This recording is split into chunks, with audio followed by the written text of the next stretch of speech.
it's Chef Trilly.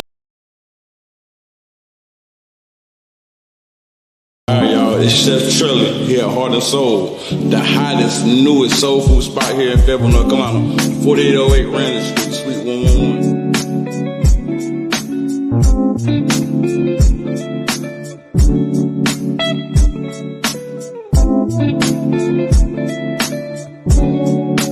This right here. We cook from the heart for your soul. Guarantee y'all, I'ma warm y'all soul. Guarantee y'all. Come on. I'll go eat with the rest, eat with the best. It's a guarantee. You will not be disappointed. Guarantee.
Gentlemen, this your journey in Jarrell's journal. Say it now, yeah, that's right. Nothing less but the best. This your journey in Jarrell's journal. Say it now, stand up. All over the globe. This your journey in Jarrell's journal. 2-6. In city stands up. 2-6. This your journey in Jarrell's journal. Let's go. Bring it with me, the source of your information. Created to cover all sorts of sports and many players. In the making, there is none other like it. From the majors to the minors, it's tailored to be enlightening. To politic with the globe and unfold an athletic platform for the world to behold. Stay tuned as I cover your thoughts and views. Innovating a structure to stand taller for the player of the day, making way for tomorrow. Consistent content distributed with quality as passions of the youth get used, creating prodigies. The cornerstone for the call-ins and interviews, opinions, countdowns, trivia's the latest news. Bearing gifts, so this from me to you, guaranteed to be what you don't want to miss. So have a seat, cause I'm back.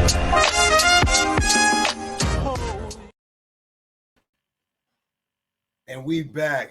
Welcome. It is Saturday, September the 4th, and we are doing an NFL preview for the 2021 season.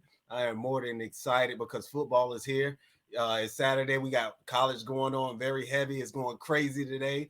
But we also have the NFL season right around the corner. It's actually here. And I'm so excited. I have two guys that come talk to me about the NFL season today. and I'm gonna introduce them and have them come on and chop it up with me and give their predictions and what they think is going to happen this season.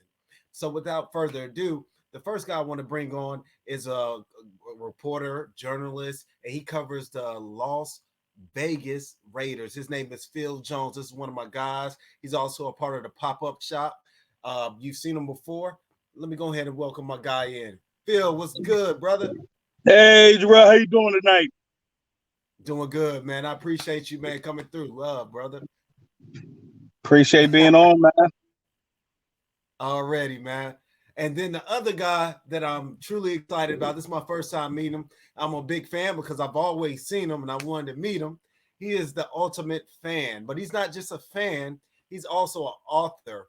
He's a brand, and he has all the knowledge from the AFC West that I want to learn about, man. So I got Mr. Wayne Violater Mabry coming on, the ultimate fan for the Las Vegas Raiders. I'm pretty sure you've seen him, and if you don't know about him, you're about to learn about him and become a fan of his as well. So let's help welcome Mr. Violater to Jarrell's Journal, man. Give him some love. Hey, what's up, Jarrell? What's up, my brother Phil?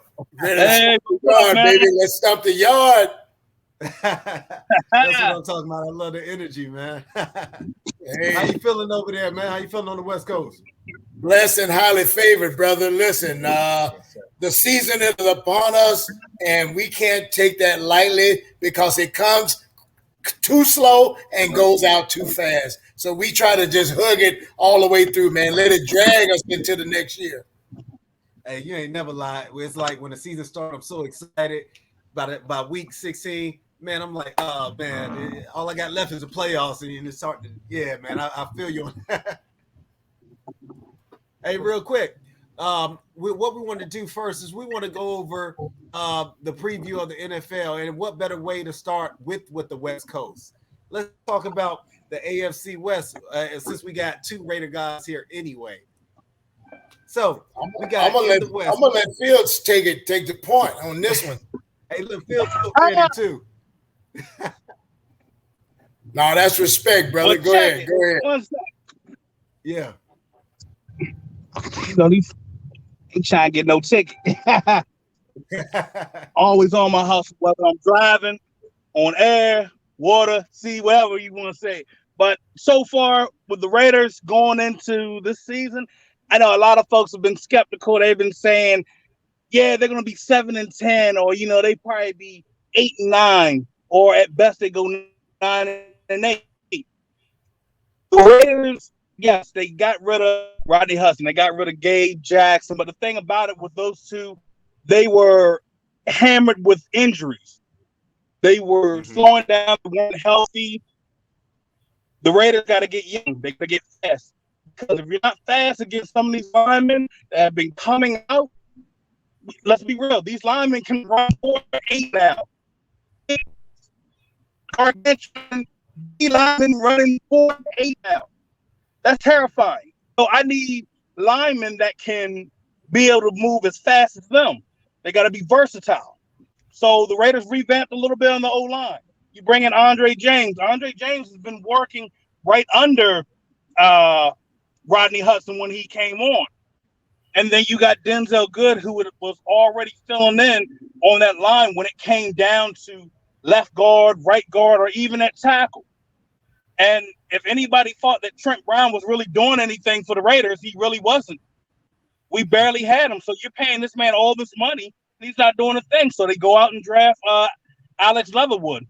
Yes, Leatherwood played the left side, but Leatherwood is a highly intelligent offensive lineman and a man of the game. He will spend plenty of time in that game, in that film room, so he can educate himself to where he can execute his job to the fullest potential.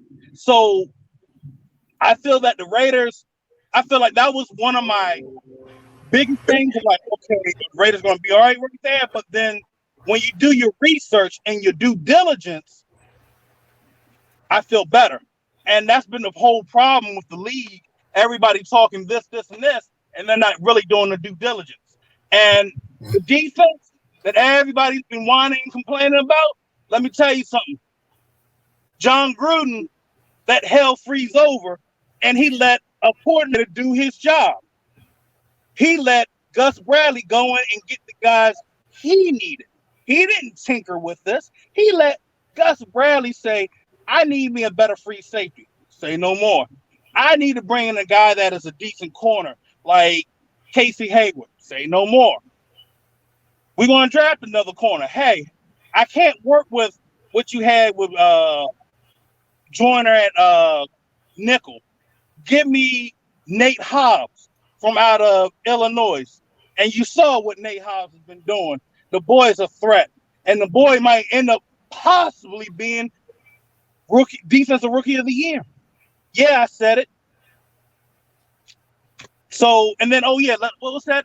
They add KJ Wright to that linebacking core. That's a big, major impact, a big help for that defense. And then you get Gerald McCoy. Gerald McCoy comes back, and you look at the last game he plays in, and first half, you had the 49ers O-line out there for that dress rehearsal, that first team and the second team. He went right through it, and the guy is literally getting pressure the entire time. So that tells me Gerald McCoy has not lost a step. Gerald McCoy is 100% healthy, and that's the best thing that you want from him. And if he's healthy, may God have mercy on the AFC West. I'm going to just say that right. The Raiders, they're in a better situation than a lot of folks believe. These guys are healthy. These guys are coming out and they have speed, something they haven't had in a long time. I mean, they have speed, but they got guys that have speed and they got guys that can get the job done. You can be fast, but are you football smart? Do you have skills? Yes, these guys have it. They have it all. Now what would you add to that, Mr. Wayne, as far as my LA Raiders? I love the way Phil broke that down. See, when you say when you're in the know, when you have football intelligence, a lot of us are guilty of listening to the outside noise. And I'm just going to say it. We get distracted from our own pot of gold that we got. I call it, when I was a kid, I'm working on my wheel. I don't care what you're doing. I'm focused on what I'm doing. And we get away from that as a fan base. Listen to what everybody else's opinion. Well, even if they knew we were better than them, they would never tell us. That's what you have to listen to, what they're not saying. But anyway, to answer your question, you mentioned the LA Raiders. You talk about attitude, brother. That's when I couldn't hold this back, and I just started breaking out with something that nobody had seen before to show them what game day intensity was like for the fans in the stand. And 30 years later, brother, hey, God willing, I hope I've made a small difference in the fans, because it's just like college, bro. They feed off of that energy coming from behind them. Trust me when I tell you. And when it's on third down, raise a roof.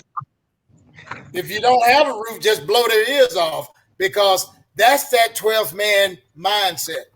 And you can see I get right into the nuts and bolts of the game, man. We don't come there. We come there to fellowship, but when we go inside the building, it's war. Now, one thing when I think about the Raiders that I always look out for, and we were talking about this before the show started, is the quarterback play.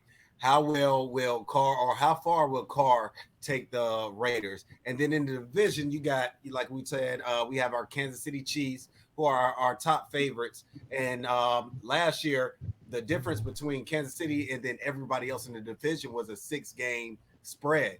So what do you think will differ this year as far as making it a closer division, a more compatible division in the West? Well, like Phil mentioned earlier, we had to do our due diligence and let our position coaches bring in guys that they know they could work with.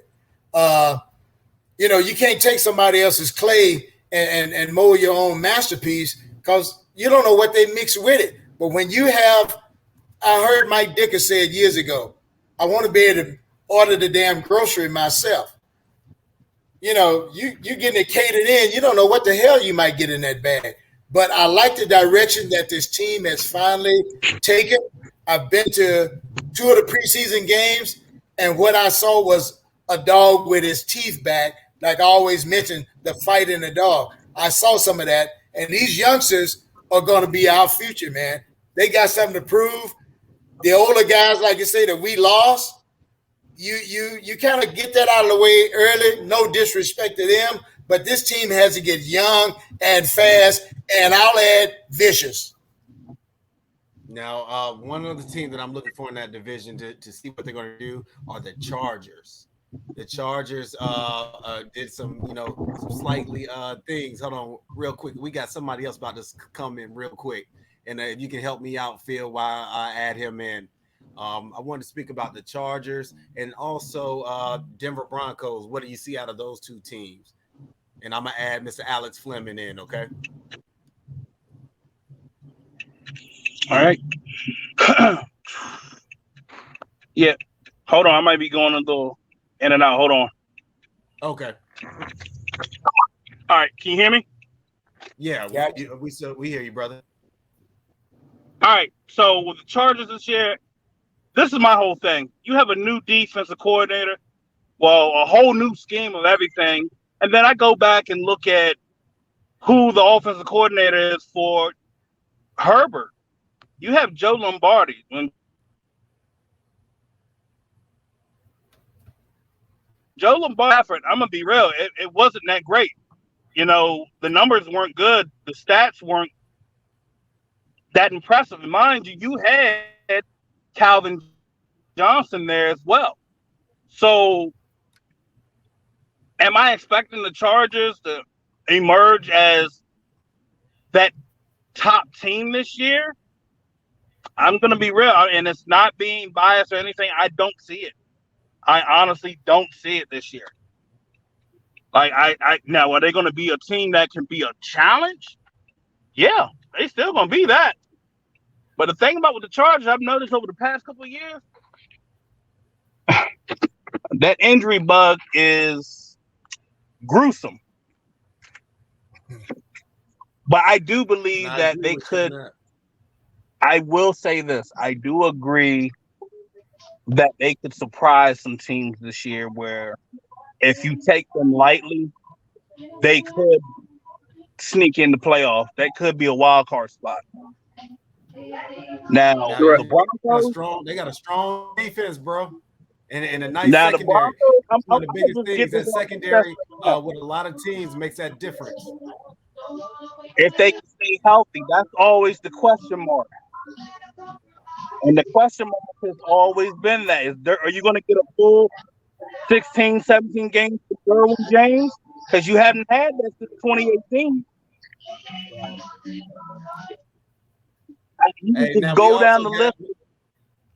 Oh, I'm sorry. Go ahead. Finish. I'm sorry, brother. You can just go down the list of whether or not you're going to end up getting this guy for the entire season. Even with Joey Bosa, are you going to get him for an entire 16-game season?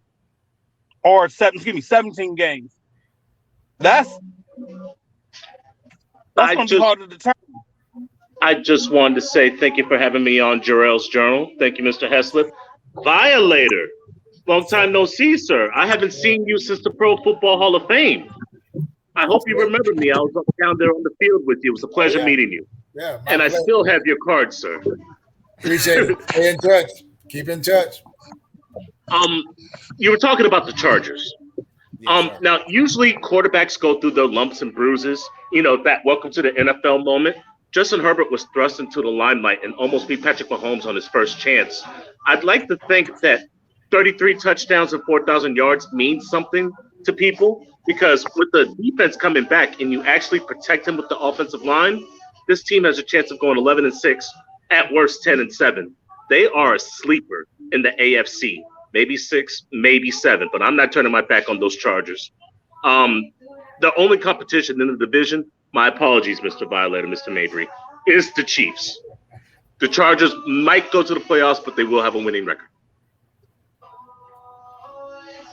I love it, Alex. Hey, And I'm gonna chime in with the Broncos now, because I've always respected their defense, and just like we used to be known for that, defense wins championships. I'm sorry, you can score till hell freezes over, but if you can't stop anybody, which has been our problem for the last few years, I won't even state how many.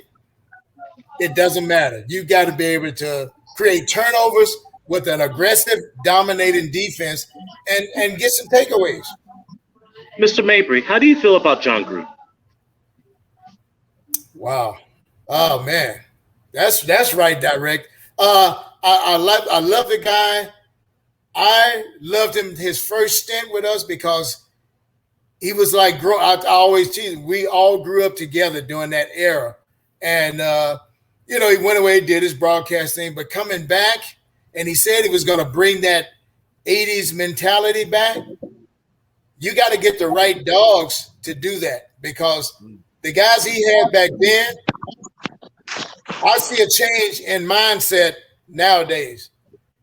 Now, me as an old fan, I have to get it through my old skull that the game is changing right in front of me. It's hard for me to accept that, but when I hear words thrown out like entertainment, that just throws me off, man. I'll draw a penalty just on that. It's a game of war between gentlemen. And then until you change it and say that it's something else, that's what I'm expecting on Sunday. That's what every fan expects on Sunday. When we were talking about college football here before we went on. I really appreciate that more than the pro game, because it's true passion and these guys trying to get to that next level. But that next level changes their mindset. Now it's business. now this is I have just my apologies, Mr. Heston. Go ahead. Well, I have to go back to work, so I have. Go ahead. No. Go ahead, Alex. I'm sorry. We over here. My last question before I have to go back to work. Thank you for your time, sir, and it's a pleasure. What are your expectations of the Raiders versus the Baltimore Ravens and Lamar Jackson on Monday Night Football next week? You talk about the ultimate test of where your team is. You're walking into the ring with a heavyweight fight. You know slug punches are going to happen. And how much do you want to defend this house? That's the attitude I'm bringing to them. How bad do you want this? We know that East Coast flavor is coming, and Baltimore never played around. Kudos to their coaching staff, their scouts. They know how to put a team of dogs together, regardless of about the changeable parts. Everybody always mentions that, but it's next man up mentality. When you put these colors on, and I'm sure Ozzie Newsome has a big say in that, when you put on these colors, this is what is expected. We need to start preaching that to our guys. So I'm expecting to answer your question. I'm expecting a close game, really. It's going to be a lot of razzle-dazzle. Both teams are going to be filling each other out, but Mr. Jackson is the only one that makes me nervous in that game. Purple Rain? Purple Rain. Jarrell, thank you for having me. Violater, Hold on real quick, Alex. Hold on real quick, Alex. I got to say this. Alex is one of the brightest minds that I know in sports. Phil and Alex, man. With all the shifting and moving that we got going on at ESPN, this is one of the lights that need to be shined on. We need to get this man on ESPN. If there's gonna be some changing, we need to see this kind of mind right here. Yes, sir. On the limelight. I appreciate you coming through, my bro. Thank you, gentlemen. Stay blessed. Happy Labor Day. Much respect, brother. Bro.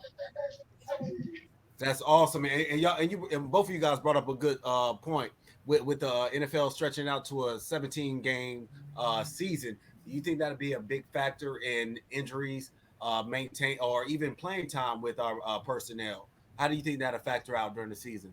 It's going to be a major factor, and you also got to put in COVID. So you still got some guys that it ain't get this shot, and that's fine. They have their choice and all. So you got to remember, say if you do have that outbreak, it's not going to look good for your team, because then if you get your whole team exposed and whatnot, then you get one chance to reschedule the game. And if not, you got to forfeit. So you got to factor that in now. And then now you also got to factor in, the amount of games you're playing this year. Yeah, there's going to be a lot of injuries. And if you don't have the proper amount of depth, you don't have decent players that can fill in those spots, you're going to struggle. And when I mean you're going to struggle, it's not going to be pretty. It's going to be to the point where you might as well just throw in a damn towel. If you thought you were going to win, I don't know, you thought you were probably going to go about like during that time frame that you deal with the injury. Oh yeah, we can win these like next 3 to 4 games here. Go and throw that out. Just go and throw it out the window. And this is one thing that I like about the Raiders right now. Their rotation, how they're going to be set up on defense. This is what I'm going to love. This was something that Paul Guenther failed to do when he was the defensive coordinator, was to have a proper rotation for these players. Gus Bradley, if you go back to when he was in Seattle, now when he had that, when he had like Lofu Tatupu and Aaron Curry, they really couldn't get it done. That's why they dealt with a lot of injuries. But go a couple years down the road, my guy Aaron Curry, man. No, much respect to Aaron Curry. I'm just saying, like during that time they were doing like a lot of injuries, Trust me. Yeah. I met Aaron Curry a long time ago, so I got the utmost respect for him. But wait for us, but you go back and look, that defense, they had that struggle. But when you went for, I say around 2012, 2013, that defense awakened because he was able to get proper guys. He was able to get, okay, we can get these guys and get these guys and get these guys. And a lot of folks were like, he's only staying in for this amount of time. He's only staying for that amount of time. Like, bruh, that rotation is solid. He was able to get, okay, I got my first unit, got my second unit, boom. You know what? Effort. Let's go on and add that third unit in. Because you're able to do certain things like that, it keeps your guys healthy. Guys like, now you fast forward to now, you look at guys like Gerald McCoy. You get him in, you're not going to have him possibly play like all 3 downs at times. He's at that age. Yeah. I'm going to put Quentin Jefferson in right there. At that time, you know what? I'm going to have Darius Phelan in. I might slide in Cleveland Farrell in right there. Or, shoot. I want to go with big man. I'm going to go with Jonathan Hankins. I had Solomon Thomas right there. There's so many things you can do. We got Yannick and Ndakwe right there. You know what? Put Max there, and we're going to add Malcolm Kuntz there. There's so many guys that you can rotate in and out that can hold up on a starting level. Now, granted, a guy like Kuntz is like a rookie and whatnot, but to have that speed rusher on that outside, that's something that the Raiders something you really haven't had since number 52. I'm not going to say that you got number 52, but I'm saying the presence of speed and strength on the edge, you now have it. But it's not from one person. It's from many. See, the thing about it is, and I had the much love and respect for Khalil Mack, you couldn't win with him. So you moved on. But you look at what you have so far now, you built. And it's not always pretty, but you built and you have more guys to compensate now. So they're not just like bargain bin guys. These are guys that have shown that they can get the job done. Even on a rookie level, these are guys that can get the job done. And I think that's the difference with the Raiders right now. I hated that move when I was like, why are they letting him go, man? He was too much, but I definitely understand what you're saying. Man, I was sitting in the booth during that Maryland-Texas game. my heart stopped, bro. I was like, what was my man off of what was like Jesse off of Breaking Bad? They can't keep getting away with this. They can't keep getting away with this. Now, and quick, it was like the hardest thing because like the way things were looking, it was going to get done, but then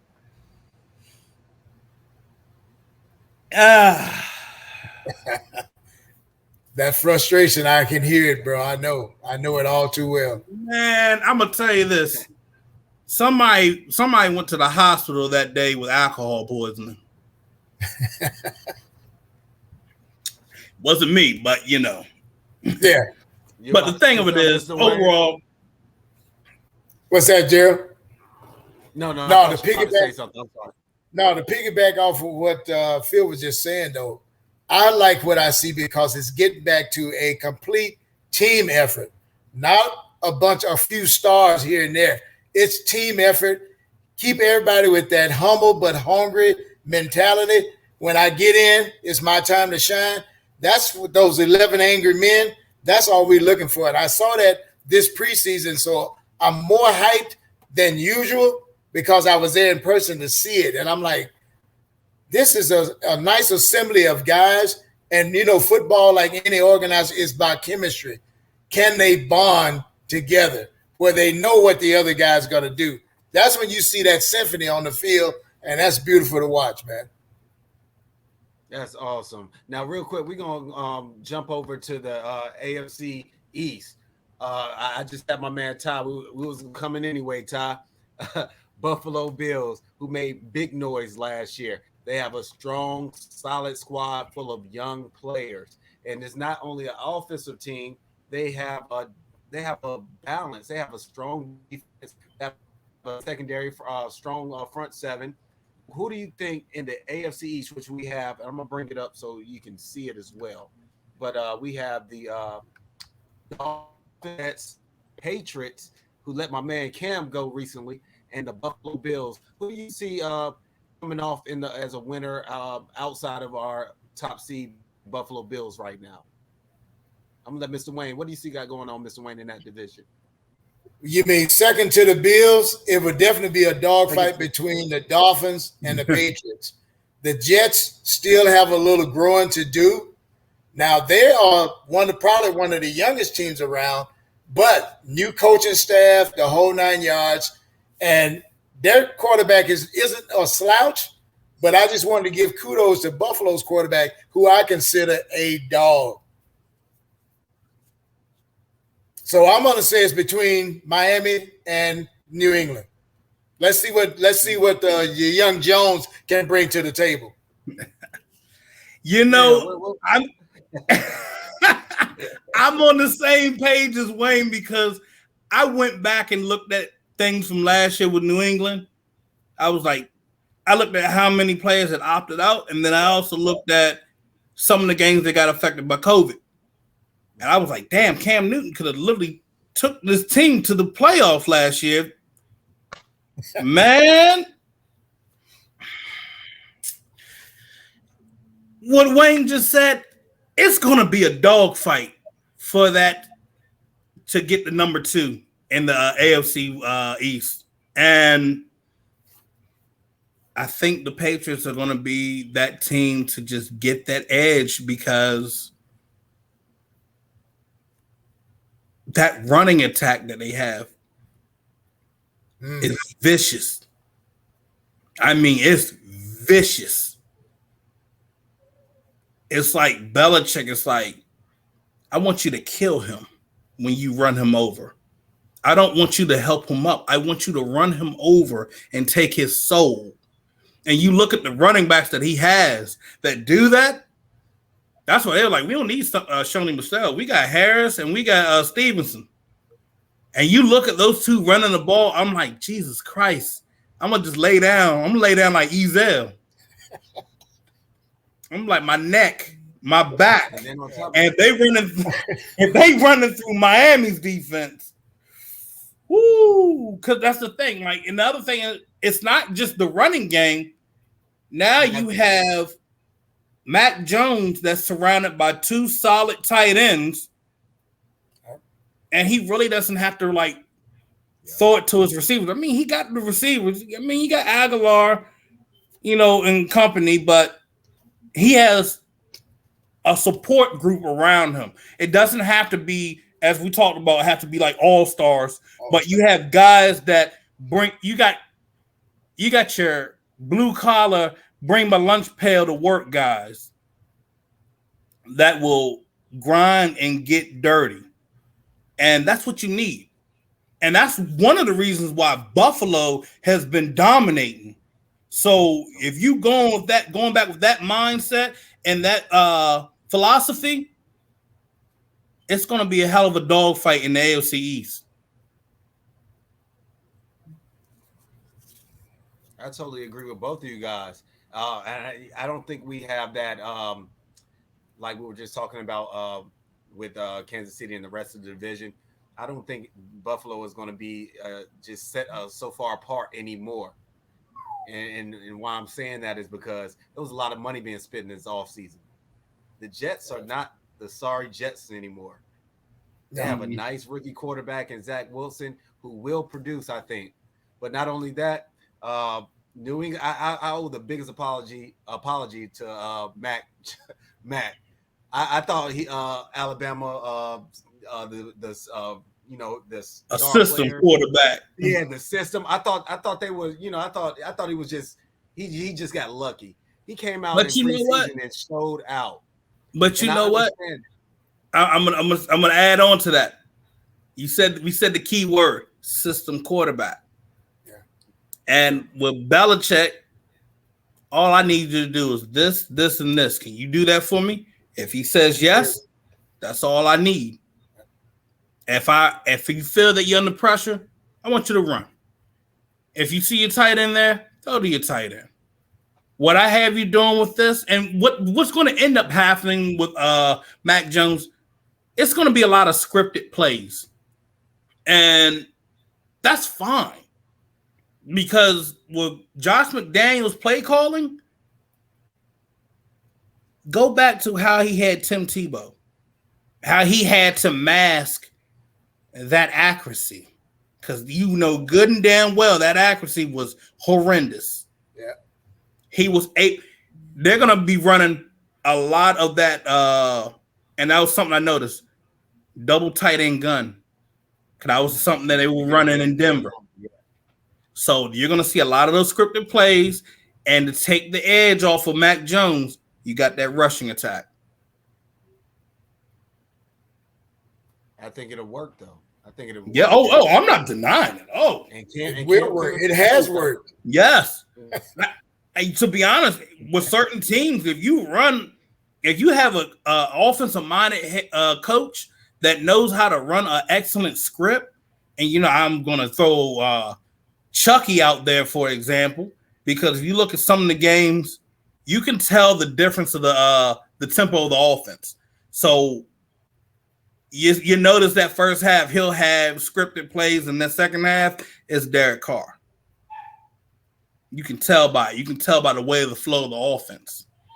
Now, tell me if I'm wrong. Maybe am I feeling this, Mr. Wayne? Am I wrong about this? I still feel that the Miami Dolphins, even though they brought in a lot of pieces, they got pieces back from COVID. They're still not there. They're still not. I don't even have a lot of trust in the quarterback position yet.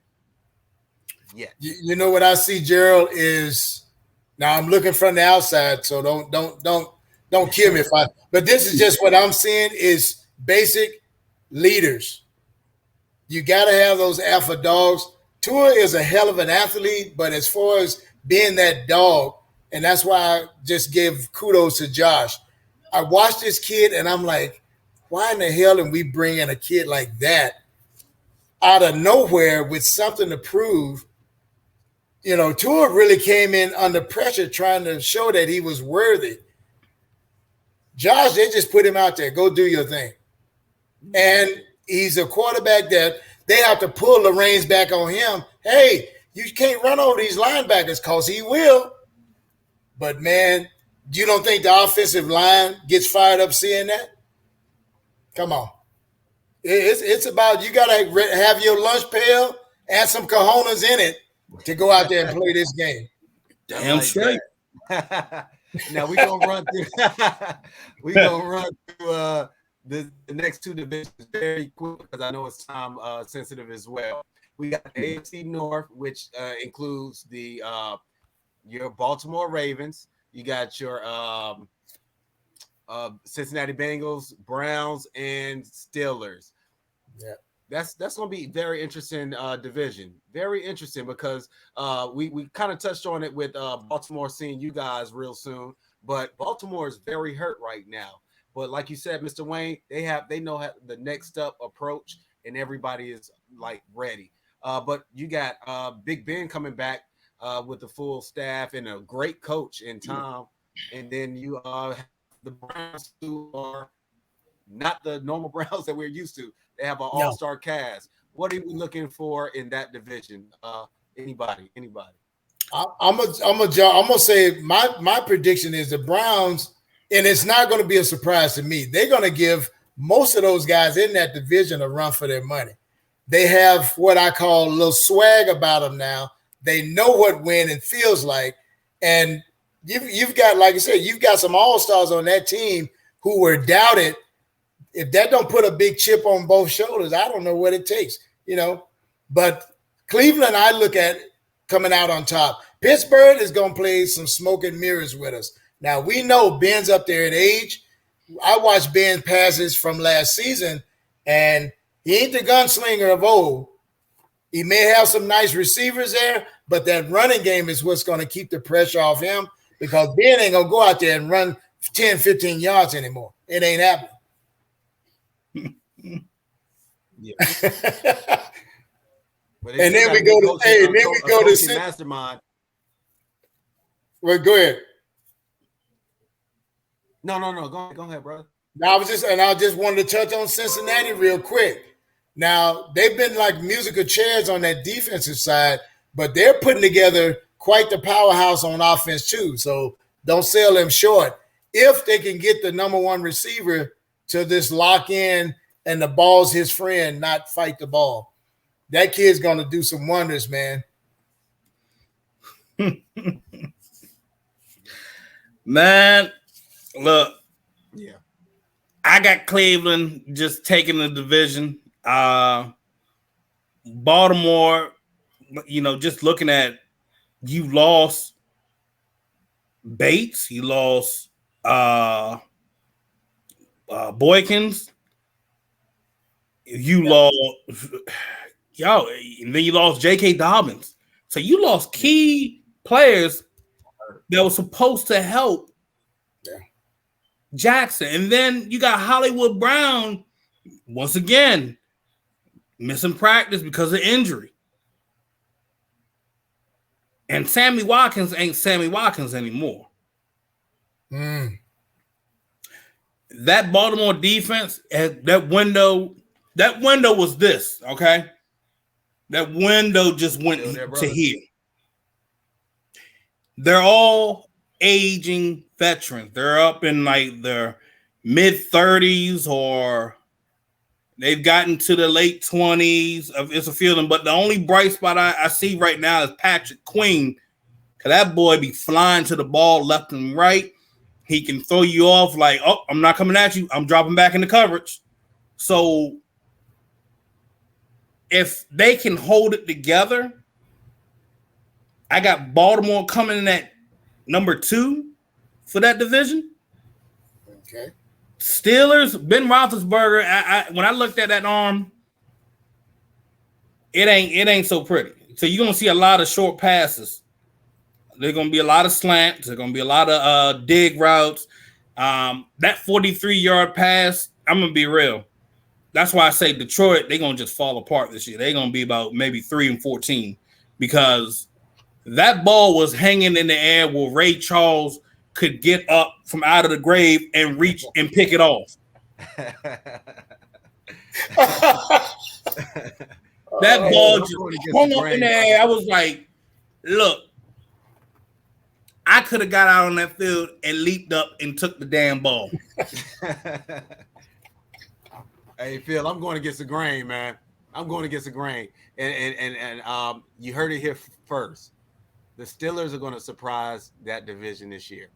Oh, hold on. Oh, I wasn't done. Okay. Oh, I'm sorry. Let me scare everybody right now. If that O-line in Cincinnati gets it together, and yes, Jamar Chase learns to catch the ball and love the ball like it's a relationship, Steelers going to be dead last in the AFC North. Wow. Woo. What you got to say, Mr. Wayne? Speak some sense into him. Come on, man. Speak some sense into him. Phil talking now. You just talking now. Man, I just got my socks caught on some barbed wire, man. Dang, ooh-wee. But I get his philosophy for saying what he said, because even though I love that Steelers coaching staff, man, the way they can piece to get the pieces together, they've lost a lot of guys too, and they're an agent. I think they revamped their offensive line much like we did. But it's Ben still being the dog. Hey, he's almost a sitting target to me. And like Phil said, it'll be short, quick passes because those D, they're going to pinch him because they know he ain't going to run. So they're coming after him. Now, I know everybody's going to be saying like they did Phillip Rivers. Yep. Target. Now, I know a lot of people going to say, well, they got Najee Harris. What's that O-line going to do for Najee Harris? Because if you know that if you really look at everything, where Najee Harris has been able to make his big runs, really it's been on the outside. Yeah, true. When I seen Najee is a compliment. Najee is a compliment. When you look at the preseason games they've had, it's always been the outside runs, or it's been like a pass to the outside, and I put it like this: that little quick. Just that little quick wheel route to him, and then he just breaks out to the outside. You take the outside away from him, because that's all you need is speed versus speed. Bring him inside. I'm just saying that O-line is not giving a push, and it's so much that defense can do. I look at how you went undefeated for a minute in that division, and then you just trickled on and fell apart.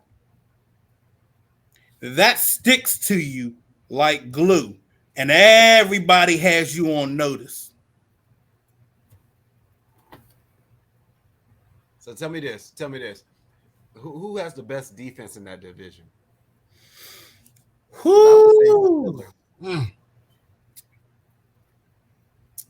Let me think. Cincy, Cleveland. You know, I do you one better. Steelers have the best defense, but you remember I say this. I remember when the Chargers had the best defense and didn't even make the damn playoffs. Good point. All right. Good point. I did. It was a volleyball. It was a setup. Yeah. That's why I'm gonna let Phil take that one. Hey, look, that's what I'm saying. Like, you got to do the due diligence. Yeah. But yeah, and they can be. That's why I said that defense. It all, they can take him to that point. I'm not gonna say like they're gonna be like a double-digit loss team. I feel like that division is technically in a stronger battle, a stronger heated battle than what the AFC West is. Yeah. I'm gonna just be real. Yeah, absolutely. I agree. Denver gonna lay an egg, and then Fangio's gonna be out the door. I'm coming. You hyped up Fangio like this was like the second coming to Mike Shanahan, and yes, don't get me wrong, he's a great defensive-minded coach. But there's a saying that I've always had: you can suck as a head coach, but you can be an amazing coordinator. Yeah. Agreed. And that's Vic Fangio. Because let's go back and look at Gus Bradley. Terrible with the Jaguars. But when he came in as a defensive coordinator, spitting fire. That's what's going on in Denver right now. And the sooner they figure it out, the better. But they're not. You drafted a quarterback in the second round, well, Drew Lock, and what's going on with that? Teddy Bridgewater. That's what's going on. Teddy Bridgewater. Yeah. Playing itself. But like I said, yeah, with the AFC North, Cleveland is going to be blasting Cleveland rock all week long. I can't wait, man. I'm fired up just listening to this chatter right here, man. It's that two-headed beast they have. Yes. You know, and then being able to see I say dude's name that came from Kansas City. Hunt, yeah. Hunt, yes. Being able to get that second chance, and he has not squandered that opportunity. He has taken it. He said, look, I effed up, you know, and I'm getting the second chance and I'm making things right. I think we're gonna see what we saw last year. You remember it was the Browns and the Steelers seeing each other at the end of the season, and then again in the playoffs. But this time we have a longer season, but I would never count out Big Ben. And then he has Juju and that rookie from last year that he calls hell on the field. So that's why I was saying Najee is a compliment. That takes off some pressure and opens up the field for them too. But they have the strongest defense. I see them being the strongest one in that division. That's why I said that. Oh, you want me to have everybody have a heart attack right now? Yeah, go ahead. Browns beat the Chiefs week 1. Oh, Browns beat the Chiefs week 1. Yeah, I don't see that. What happened during that playoff game? I know. Ooh. It was rough. The Chiefs can't stop the run. They can't. That's true. If I have a good line that can block for me, I can get out there and probably drop about 50 yards on them. Then I'm going to be in that ice bath saying, Lord Jesus, help me. But I'm going to say this right now. The Browns, with that O-line, with that two-headed beast, with their tight ends, they're going to bully them. With that receiving core, they're going to bully that defense. Good observation, Phil. I like that. And I'm going to say this. Patrick Mahomes has been figured out.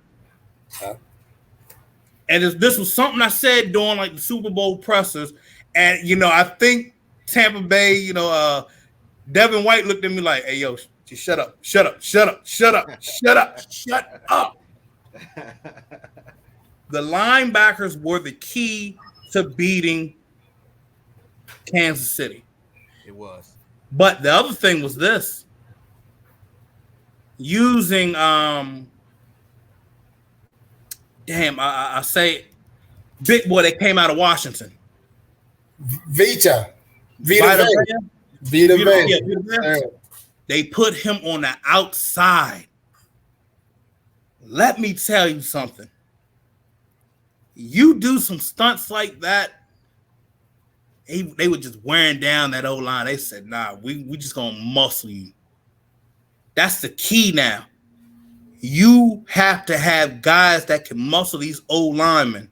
See, everybody's so used to getting that, oh yeah, he's fast, he's got the quick hands and all that. No, you got to get somebody that's gonna punch you in your gut. And that's what these offensive tackles haven't been feeling for a long time now. So real quick, because like I said, we're gonna keep. Yeah, I know, man. I just got into it. I'm sorry, bro. No, I love it, man. I love it. I love it. We're gonna do two at a time. Let's go to the NFC North because you just said something very, very imperative. They were exposed last year, and it was the Tampa Bay Bucks that exposed the Chiefs, and it wasn't just their linebackers. It was that defensive line. That line got them. What now? Let's go to my home, NFC South. You got your Tampa Bay Buccaneers, who are your front runners. You got Carolina, who is a rebuilding team. New Orleans, who's a rebuilding team, and then the Falcons, who are just dead right now. Then you also have your NFC West. You have the Cardinals, San Francisco. Who else? L.A. Rams and Seattle. Seattle. Yep. Out of those two divisions, what do we see going on? Because for the most part in the NFC, when we get to the playoffs, we're normally seeing Saints and Seattle or Saints and Rams going head to head. What do we see as a prediction going forward in these two divisions? I'm going to start with Mr. Wayne. This NFC South that you mentioned, Jared, may be the most intriguing out of all divisions because you got the reigning Super Bowl champs. You got the Saints, who still have Sean Payton, so he can pull some Houdini stuff out of his playbook. And he's got a two-headed quarterback monster with Jameson and Taysom Hill. Yeah, Taysom. So Swiss Army knife. So it'll keep defenses off balance enough. Now you mentioned Atlanta, like you say. Basically, let's look at next year. Let's play for next year. And then Carolina. See, that's been a prideful team too. And I love that coaching staff over there. And you still have that running back who can pretty much put the team on his back like he's been doing. Hats off to him, man. You talk about a young warrior. Yeah. But like I say, his dad was one too back in the days with Denver. So yeah, much respect to McCaffrey. You never hear him complaining. He just goes out there and gives it his all every week. And that probably puts a lot of butts in the seat. Mm-hmm. What you got, Phil? Whoo, that NFC South.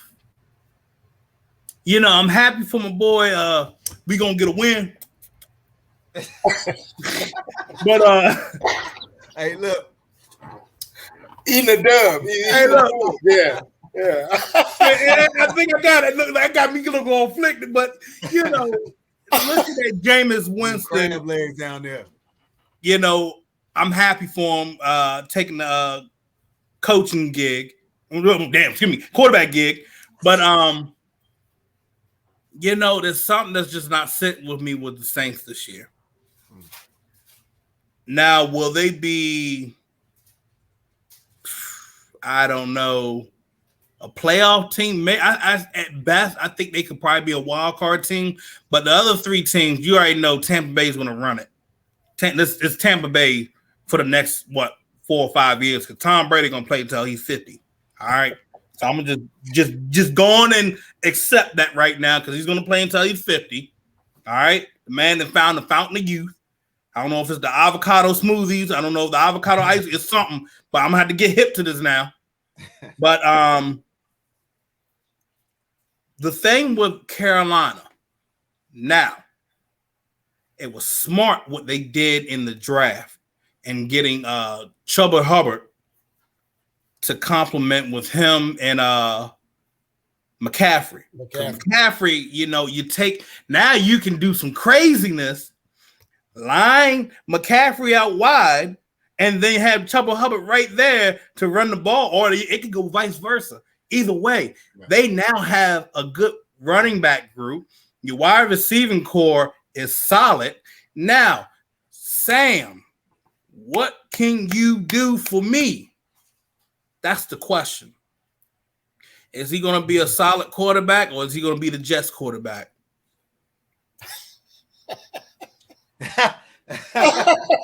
Hey, look. Because I'm gonna tell you this.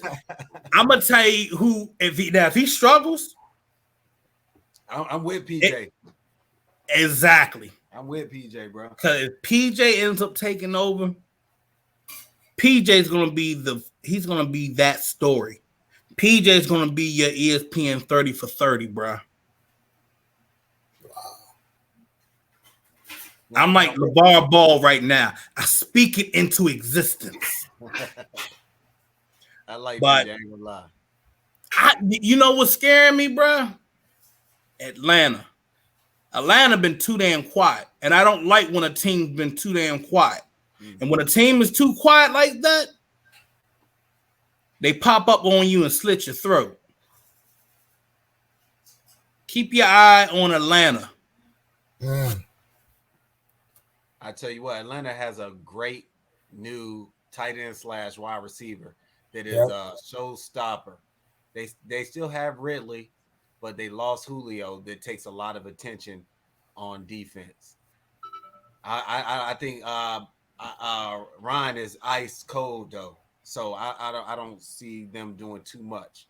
Carolina, I think we're gonna knock some people in the mouth, providing, like you said, Sam Darnold's play.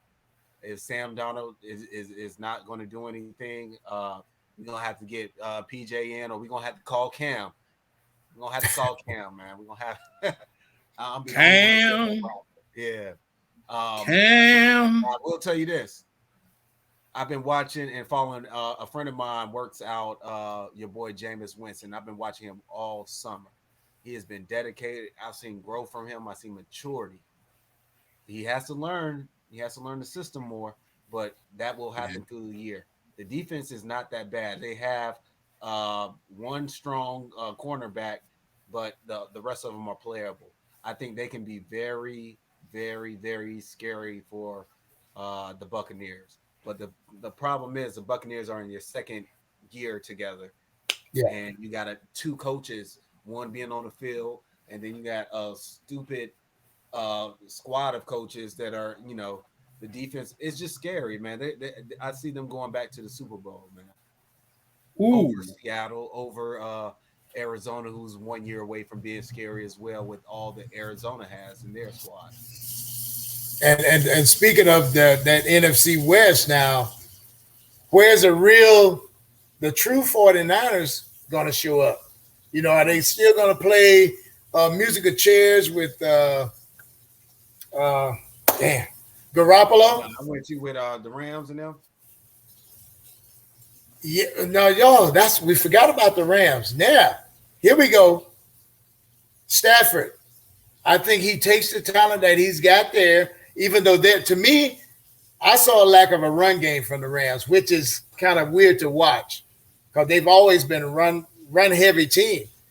I didn't see that when we played them. And matter of fact, their best running back went out, I think, for the season with injury. The defense, the defense kind of carried them last season and the season before that. And that's why they got rid of was the kid they traded. Oh man, I'm brain dead.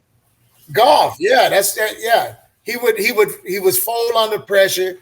He didn't want to stand in there and take licks. So if I'm a coordinator, I'm going after him, like you say, hitting him square in the jaw, and he's gonna fold 10. So Stafford is a different kind of dude. He's gonna stand in there, and he's still got that arm. So and they still got some decent receiving core. So don't count those guys out. So, where Seattle, on the other side of the coin, to me, I'm seeing a decline in their whole team philosophy. There's a struggle there that they're not letting out of the building. But I see them on the decline. And with Russell, with that little offseason little tirade that he pulled, something's wrong in the locker room. Oh, you hit it on the head. Oh, Mr. Wayne, you hit it on the head. Oh, man. Ain't nobody said nothing about it. But something going on. Something going on. And you're right. Hey, the Rams are going to be the most scariest thing to the Tampa Bay come down, the stretch. I think that would be a good one. Staff for everything that he's been missing his whole career. What you got, Phil? What you got? Uh-oh, I don't like that look. He's shaking his head. I'm about to be a dream crusher. Uh-oh. Come on. Brother. 1, 49ers in this revolving door at quarterback, that's going to hurt them. All right, I'm just getting that right off the chest. To be honest, I don't even think the 49ers are going to be a playoff team. Wow. The Rams. Matthew Stafford career is about to go Yeah, let me let me do this. Let me close the book on that. Hold on. Let me pull you up. I want to hear this. Go ahead, brother. Let me let me close the book on Matthew Stafford because I'm not impressed. Ooh. And from what they were saying at the joint practices with Stafford, he was just throwing some duds and throwing some interceptions. And I'm going to tell everybody this. Everybody thinks it's preseason that, oh, yeah, they should be looking like this, and we get a better understanding. When you have those joint practices with those certain teams that you're going up against, and that's going to really give you the understanding of where your squad is at. It's the joint practices. It's not the preseason games. It's the joint practices. So everything that you will see, like with the Patriots, the Eagles, that really gave me the idea, like, oh damn, Mac Jones is really that guy. But hearing that Matthew Stafford struggled against this Raiders defense, either that defense, if my defense is damn sure looking good, and I'm thinking like, well, our defense is good, but they're saying that they're good, and then we're young, and then you're looking at Stafford like, damn, Stafford got everybody around him. What the hell going on? I mean, he still got to learn the squad, the system, the offense. You got to get accustomed to it, man. I mean, yeah, that's true, no. But you have to understand, time is not the same anymore. And time is not on your side if you're trying to get adjusted now. Right. It all goes on how far you will go. If you can get adjusted now, boom. Like, you should be fine. But if you're still working on getting adjusted, no. Because you got Sony Michel as your new running back. Now, Jake Funk, I keep telling folks, do not underestimate that boy. I watched that boy at Maryland over the years, and he's a hell of a player. I'm going to say Larry Zonka in a way if he can stay healthy. But I'm not high on the Rams. Okay. Seattle,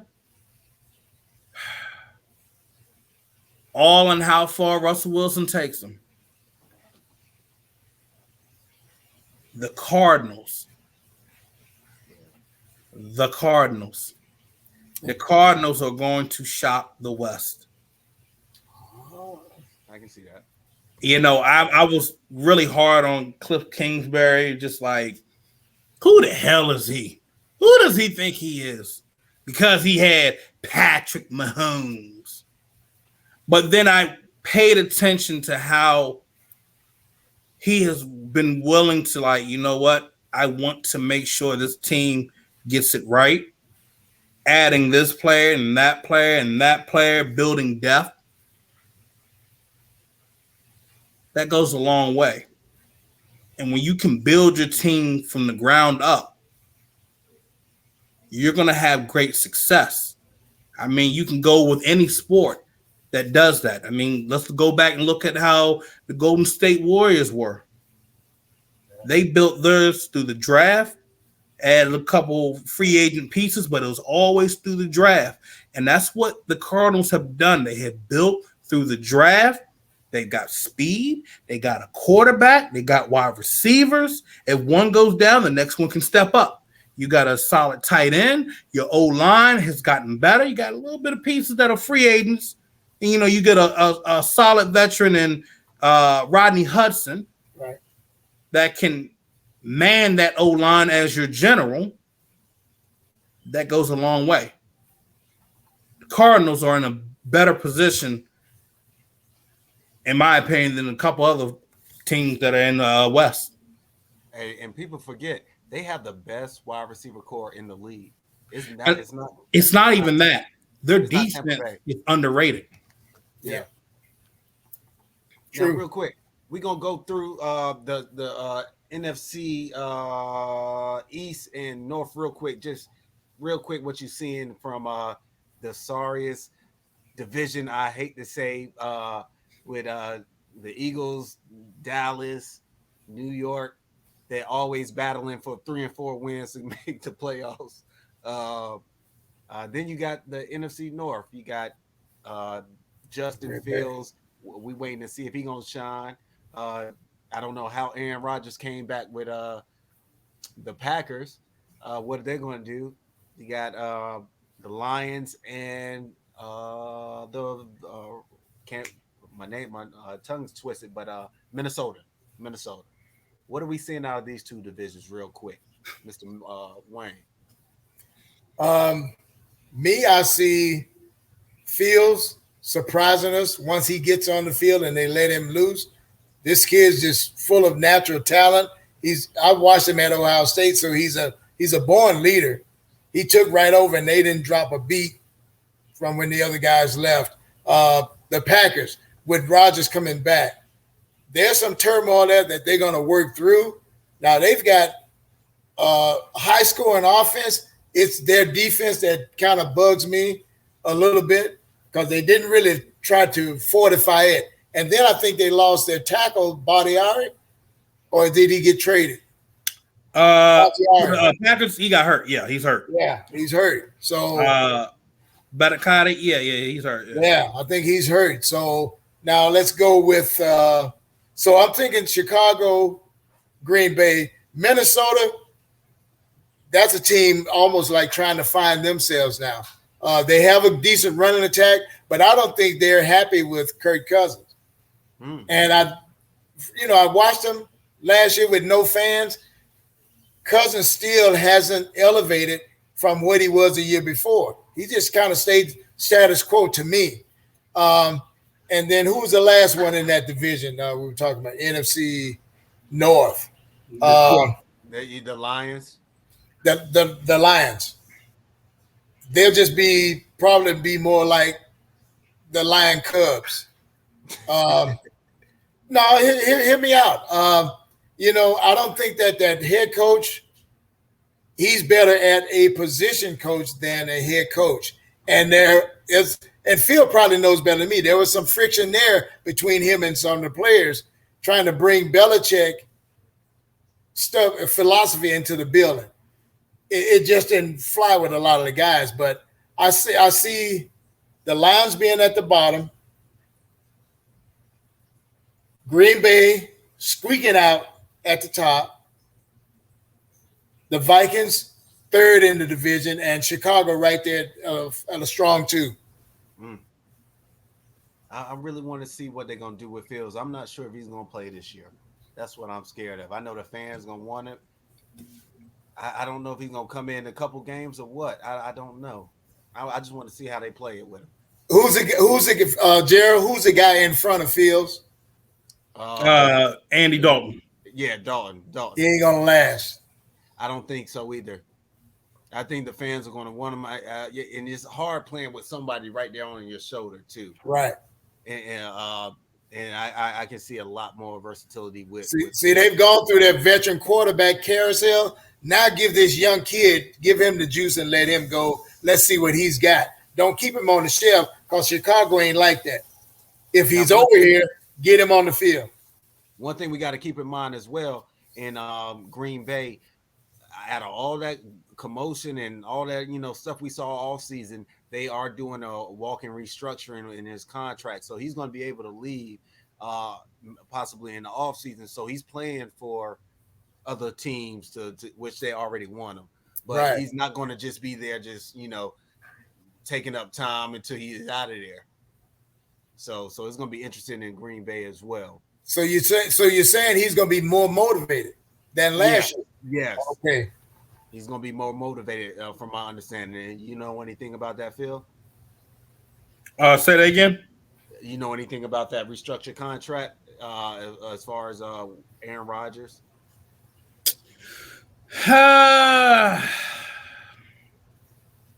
Look, Aaron Rodgers is going to keep his money for right now. It's all going to depend on how things play out this year. If things work out this year, then take that back. He did. You know what? He can get out of his contract next year. Yeah. Yeah. So that's what I was telling. That's motivation right there. So we gonna see how this turn out because, man, if Rodgers is a free agent, I'm just gonna say it's gonna be fun. Whoever team he goes to finish off his career with. Sweet Caroline. Yeah. Revenge.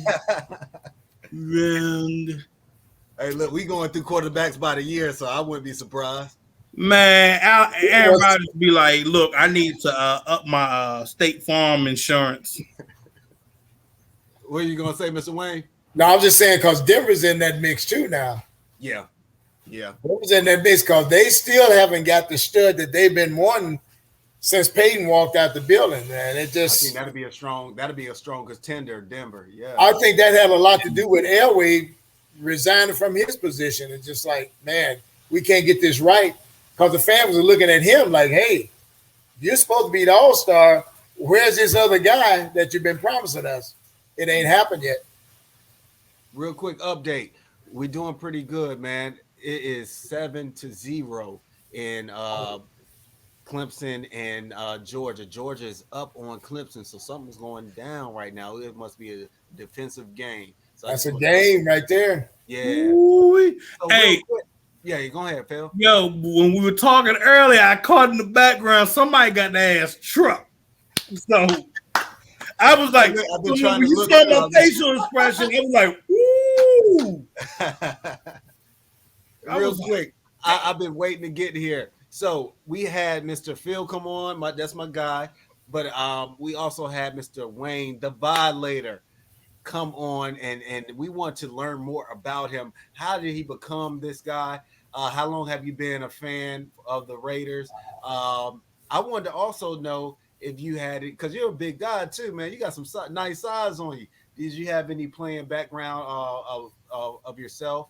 So if you don't mind telling my audience about yourself, where you're from originally, how long you've been a fan of the Raiders, and how you got started as far as being noticed and all that good stuff. So I'm gonna bring you up. I'll do it like 4th and inches, so it's going to be real short and sweet. Became a Raiders fan back in 1970 after seeing a fight break out, and they showed this close up. And I've always been a sword and armors kind of guy. So, and with the combination of the colors, love at first sight, man. I was hooked, and I made it my childhood dream to move to California to be closer to the team. So I've been a fan well over 50 years, 51 plus years. Started wearing the war paint and all the spikes and stuff in 91 after sitting with a crowd that I didn't appreciate not helping me build that energy behind the defense. So that's what brought that out. I've had this character in me my whole life. That's that side that you don't really talk about, but it's there. So I was like Sybil as a kid. So when this guy comes out, that's just me in therapy. I need therapy, and the only way to treat that is at the game. 30 years this year, putting on the war paint, man. It's been a labor of love, and it's just me being an ambassador of the sport because it's not a game unless I'm meeting some fan from the other team and making that kinsmanship, as I call it, over the game. Like you guys, we can talk football for a week and still don't cover what we want to cover. But that's the nature of that, man. And like I say, as God has blessed me with the strength, the physical ability to do it, I want to take it to the next level in the new era, which is Las Vegas. Now, real quick, in those 31 years, when as far as starting wearing your war paint, when did you start getting noticed? Because I knew who you were watching. That's not my team, but I know who you are. And that's crazy. You know what I mean? So when did you start getting noticed and start getting, this is our guy. This is the ultimate fan right here. I don't know if the team said that because they weren't so sure about me. LA was kind of late. I'm telling you, it's kind of laid back and star-studded. But when I'm like that, I don't give a damn about star-studded. Let's get the energy behind this damn team. Yeah. It started the first year. Matter of fact, ESPN was the ones that started watching. And Inside Steve Sable, bless his soul, was the first network that put my shouting mug on their opening monologue for Inside the NFL. So I go back that far. And, talking to him over the years, he just says, look, that's some energy we haven't seen before. And he called it the fabric of the game. So it's all about the fans and the team. That's what the league looks at. And now they're trying to get smart, bringing the fan bases more together than keeping us separated like I've seen them done over the years. But it's a fellowship that goes on. You can't put no walls up when you're out there tailgating. Let's just get along because our gladiators are inside the arena. When we go in there, then you sit on your side and we'll chill like hell. But out in the parking lot, man, it's a big fellowship. It's like church on Sunday. I know. Oh, okay. That's awesome. Now, real quick, a lot of people, and I have a lot of friends that are, I told you this earlier, that are Las Vegas Raider fans now, but they're Raider fans from day one. And there's a lot of fans out here in North Carolina like that. What they don't know is you're also a brand from this. You are an author. You have products as well. How did you get into that, man? Just I grew up as watching entrepreneurs, and I won't name all the businesses, but I just love the fact that when you make your own money, most of us get a 9-to-5, but that true entrepreneur spirit wants to make his own money because you build your own relationships, not with a corporate guy hanging over your head. It's just out the trunk, as I call it. So that's my mindset even now. So I've got my own line of cigars. I've got a book I just got published, The Walk. Book 2 is in the works. But, yeah. That's it. So go on Amazon. When you see that beautiful mug right there, you're at the right spot. Get a copy of that. That tells about my childhood and overcoming obstacles and chasing dreams and dreaming big. When people said, man, you're kind of weird. Well, those same people are like, wow, dog. So it's like showing them all you got to want is a way out and you can find it. Man, that so then I've got my clothing line, which is under moto-sports.com. That's my clothing line. That started when I used to compete in bodybuilding. I didn't want to wear the same stuff that everybody else had, so I started designing my own stuff. That is awesome, man. I mean, that intrigues me. And I know it does, my man Phil and a lot of other people. We normally have people on here going heavy, and they will go heavy as far as asking you questions. But understanding that it is a football game night, we're going to have a lot of, I call them replay watchers, and I guarantee it. So where can they find you? Because I'm pretty sure, where can we be looking for your products? Where can we, outside of seeing you on the game, where can we check you out at, Mr. Wayne? Easiest way is Twitter and Instagram. Twitter at Violater57. Instagram, just punch in the Violator. You'll see this face, probably pointing at you. You're at the right spot. And like I say, man, in Facebook, Wayne Mabry 57. Hit me up some kind of way, whether you message. I'm always looking to network with people. The more people I can find globally, the bigger the brand gets. Now, if you don't mind, I definitely want you two to come back sometime whenever y'all are free. And we have Phil knows we have a bigger panel. They had other engagements today, but I loved it, man. And y'all get used to me. Anytime I start talking and y'all ain't finished, tell me to shut up, man. You know what I'm saying? I got something to say. You know what I'm saying? Let me know. That's just the energy in the room. And when you get a talk show like that, that's good stuff. And that's what I think your audience is thirsty for. Yeah. Ain't nothing that we can't say or we don't run out of stuff to say. It's just the time constraints. But when you get that flow, man, that's beautiful. I mean, I've had a blast. Look forward to coming back, helping you grow yours. And like I told Phil, man, I'm there with you for life, man. Just keep doing your thing because you're inspiring somebody that you don't even realize yet. And that's facts. I'm gonna actually do one thing for me, Mr. Wayne. So I do this with all my guests. If you could, I'm gonna pull you up to the big screen like I just did. If you could just announce yourself real quick and say, tune in to Jarrell's Journal. I'm gonna use you as a plug, and we're gonna keep pushing your books. I'm gonna leave because I need one of the cards. I need my own too. But we gonna make that happen, all right? So I'm gonna do you in the commercial plug real quick, okay? Let's hit it. What's up out there? This is Wayne Mabry, and you're listening to Jarrell's Journey. Tune in if you like the good stuff.